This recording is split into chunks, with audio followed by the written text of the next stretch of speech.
Go, go, go, go. Beautiful girls all over the world. I could be chasing.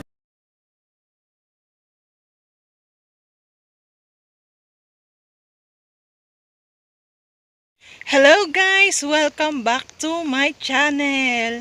Ah, Nandito na naman ako ngayon sa aming farm. At ito na yung dating ginagapasan ko.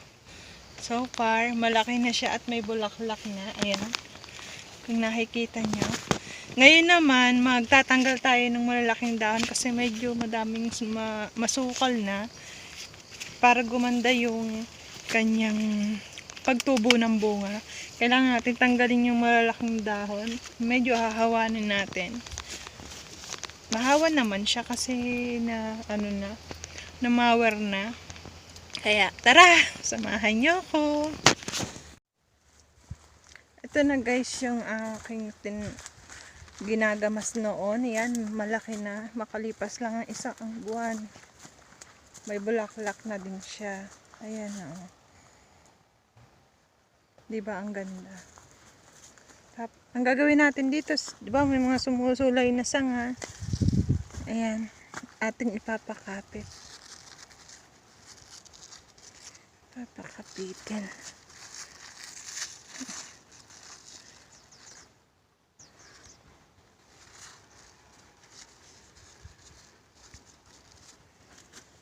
Hindi na mainit ngayon. Tanghali na pero hindi na mainit kasi winter na po dito sa Taiwan, mga kapatid.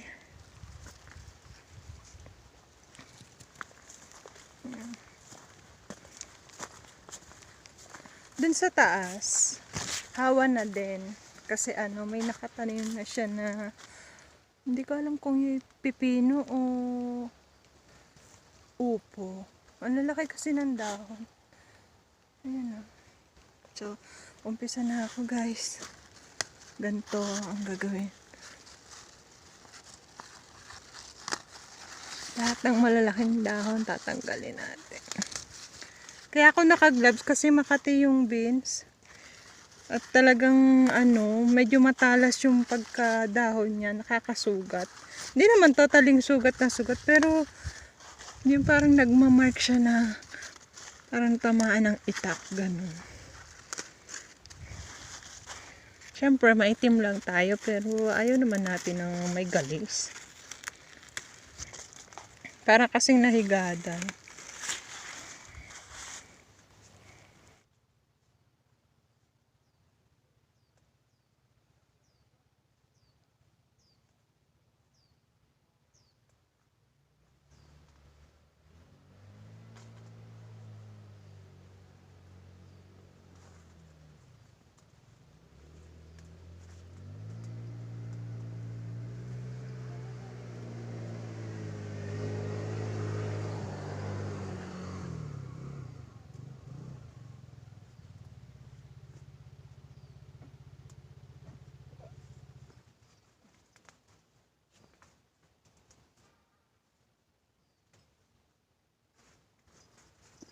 Koko, yan ang aking aso pasawa. Koko, si. Ayan po ang aking aso, nasa camera ko at talaga namang gustong mag-vlog. Ang nais makita, kanya lagi ang aking nadarama. At bakit ikaw ang siyang minahal at aking ng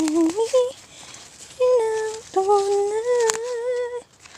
Huwag mo lamang sana. Ayan, iwasan po nating matanggal yung matamaan yung bulaklak.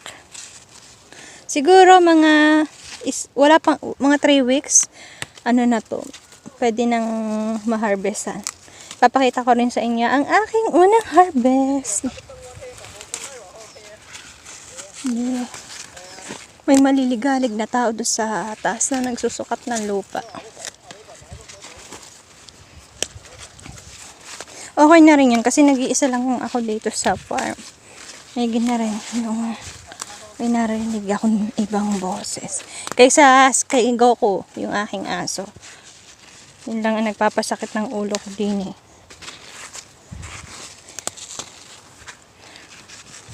How can I explain the sorrowing... Ano daw? Pasensya na, Bisaya, bakwet. Hindi na nga ako kakanta. Di mo, may one seat apart din naman.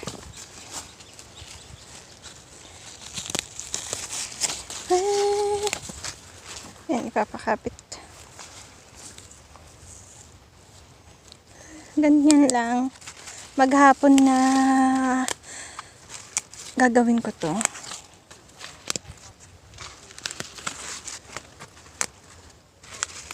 Go.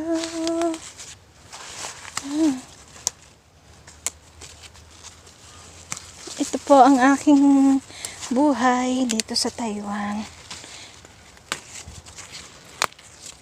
Magsasaka, hindi naman sakan, tawag dito, magtatanim. Nag-aalaga ng matandang isip bata.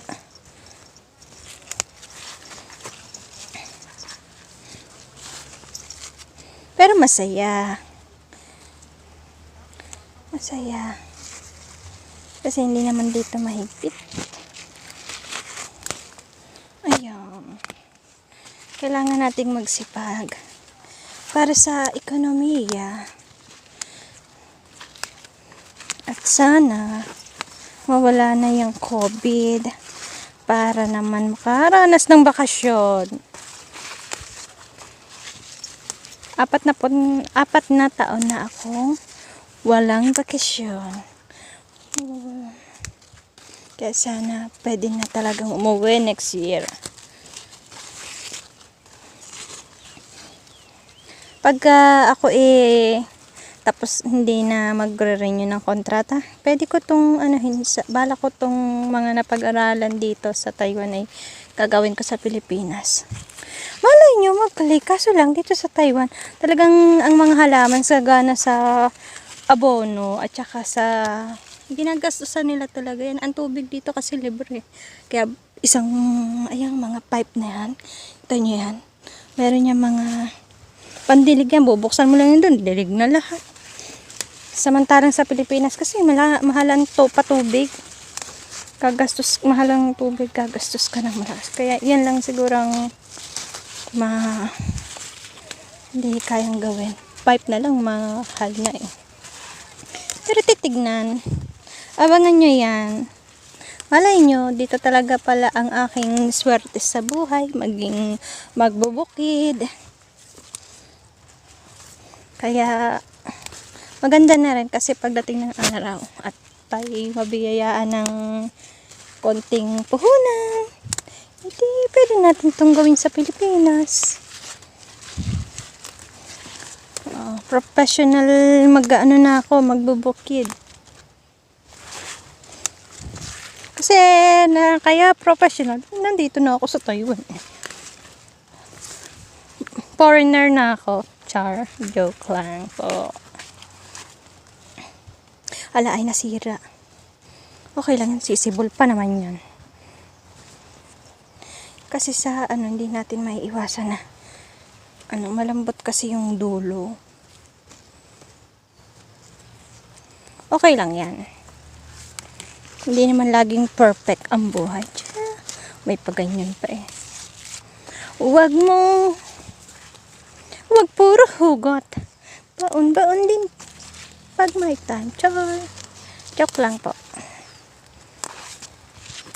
Napakadaldal ko.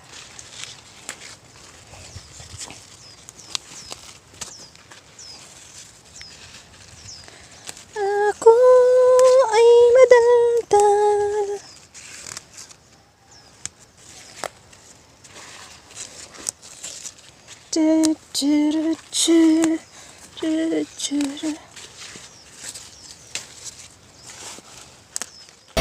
Lunch break na at kailangan ko nang umuwi. Mamayang hapon na ulit.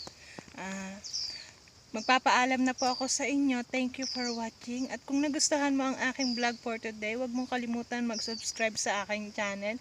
Pakipindot na rin po ang notification bell para lagi kang updated sa aking latest update dito sa mga vlog. Maraming pong salamat sa inyo at mabuhay kayong lahat. Lagi kayong mag-iingat. Bye-bye!